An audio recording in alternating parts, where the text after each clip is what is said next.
Hey everyone, Harry here to talk about other bad acts that are going to be part of the evidence that the jury hears in the New York versus Trump case. This is a really pretty important aspect that has been largely overlooked.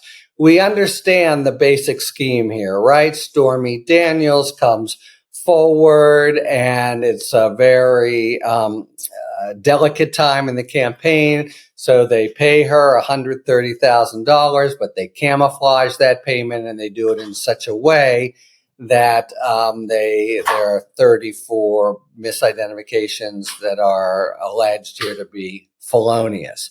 But there's a lot more that's coming in, and it's by virtue of rules of evidence in the New York system that also exist in the federal system, and they are two big sort of categories. So I just want to explain them because it's really going to be a lot of the action, like pound for pound, but also in terms of the gasp factor of things that the jury will hear and that will really be brought home to the nation. All right, slight nerd detour here, but a really important principle of the rules of evidence is you're supposed to convict somebody based on what they did in the case in front of them, not for what they did before, even though it's a pretty common sort of human inference. Wait, he robbed a bank before? Oh, he must be the guy here. That inference is barred by the rules of evidence in New York and the federal system. So you're not permitted to introduce prior bad acts to try to make a jury infer that, did it before, did it again. Robbed a bank, must be a bank robbing kind of guy, and therefore more likely that they did it here. That's the rule. But the rule is riddled with exceptions in a way that becomes sort of a bonanza for prosecutors and a bane for defendants. Because what the rule says is you can't introduce the bad acts to show action in conformity therewith. But you can, that's what it takes away, but then it gives back to the prosecution. You can do it for basically any other reason, like motive, intent, common scheme or plan.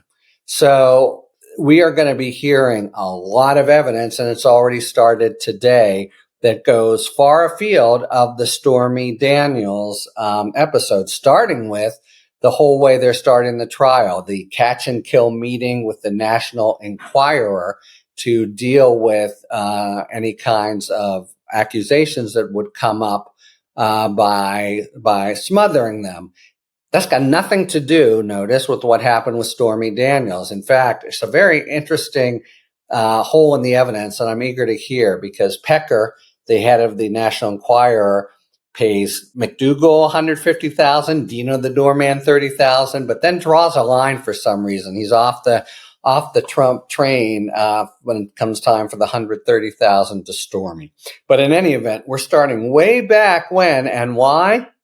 Well, the idea, says the judge, is that initial kind of meeting where they were going to catch and kill sort of shows a common scheme to hide things from the voters. And then the Access Hollywood, maybe the most pungent and damaging other wrong, which the jury will hear. They won't hear the actual words; they'll hear it read out.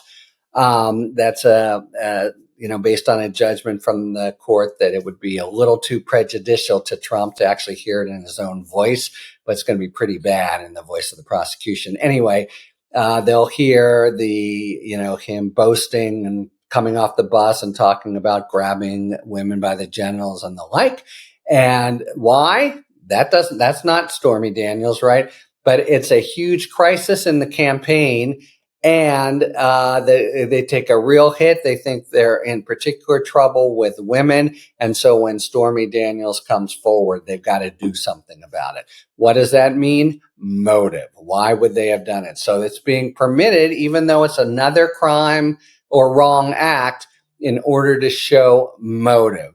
And that's, similar with Karen McDougal herself. So some really hard-hitting evidence that it is not part and parcel of the basic scheme is coming in. And that's all so-called Molyneux evidence, or in the federal system, it would be Rule 404B. It's the same idea. You can't show bad acts to show action in conformity therewith, but there's a lot of things you can show: motive, intent, common scheme, and the judge has permitted them here. So that's a whole big class of wrongs that are coming in no matter what, unless the judge changes his mind. And you can bet when these things actually happen, you'll have one last bitter, emphatic effort by Trump to keep him out. Now, in addition, this morning, the court ruled on so-called Sandoval evidence, and that is evidence of other crimes or wrongs that comes in if the defendant testifies. And in general, if somebody testifies, they put their credibility at issue. So, lies they told or about, all kinds of things. So they committed polygamy way back when. It could still go to their credibility if you believe them as they're on the stand. The only thing is you have to give notice of it. And so the prosecution here offered 13 things they wanted to show, be able to prove if Trump testifies, which, let me have the standing objection, Littman axiom number 1, he will not testify. He cannot testify. But a big part of the reason, by the way, is because what would come in. So the court today in the Sandoval hearing green-lighted only 6 of the 13. This is the kind of thing, by the way, that can really be fodder for reversal on appeal. And Merchan presumably is thinking in those terms, even though, as I say, I think any sophisticated observer is not expecting Trump to testify. But he prohibited certain things that came as a surprise to some. He is not permitting the prosecution to talk about Trump's having brought a frivolous RICO suit against Hillary Clinton. He's not permitting the prosecution to talk about the criminal conviction of the Trump organization from about a year ago on similar charges as were in the Tish James civil suit. He is, however, permitting the Tish James civil suit and the verdict. Basically, if it's been adjudicated against Trump, he's letting it go forward. So that's the Tish James civil suit. And also, he's permitting the defamation, which does go to honesty, both defamations against E. Jean Carroll, but not. The prosecution asked for the sexual assaults themselves, which are the things that he, are a big part of what he lied about.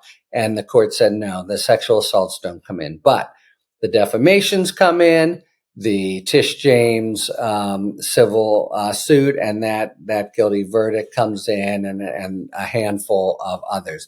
That's if he takes the stand. Now, each of those would be like cannonballs, through, a Trump as a corpse almost, taking it, such harsh cross-examination. So in that sense, it's important.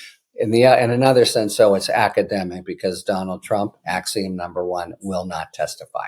But there you have it, a whole big body of other crimes and acts, some that are surely coming in because they don't depend on his testifying, others that will come in if and only if he testifies. And that's just gonna, we've been thinking about this case and even assessing it as in some ways less weighty than the other 3 based on the core of the scheme. But when you broaden it, as the court will be permitting, to the whole kind of sleazy, dishonest, and obviously politically driven enterprise that it was to hoodwink the voters, it gets to look more serious, and that's how it ought to look to the jury.